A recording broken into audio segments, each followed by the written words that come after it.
দুটো বিন্দু দিয়ে দিয়েছে এবং বিন্দু দুটির সংযোজক সরলরেখার দিক কোসাইন কত নির্ণয় করতে দিয়েছে। আগে দেখো দুটো বিন্দু দেওয়া থাকলে সেই বিন্দু দুটোর যে সংযোজক সরলরেখা থাকে তাদের দিক অনুপাত কিভাবে নির্ণয় করতে হয়, একটা বিন্দু স্থানাঙ্ক থেকে আরেকটা বিন্দু স্থানাঙ্ককে বিয়োগ করতে হয়। তাহলে দিক অনুপাত তিনটাকে নির্ণয় করবো কত আছে, -2 থেকে 1 বাদ দাও তাহলে কত হবে, -2 -1 -3 চলে এলো।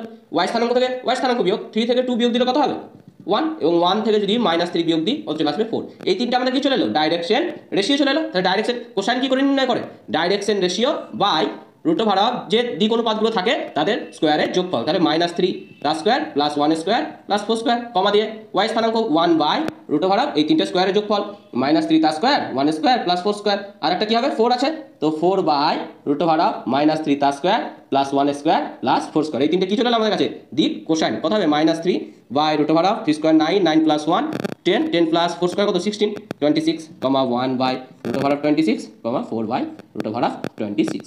এই তিনটা আমাদের কিসের মান চলে এলো, দিক কোসাইনের মান চলে এলো। সি অপশনটা রাইট অ্যান্সার হয়ে গেল।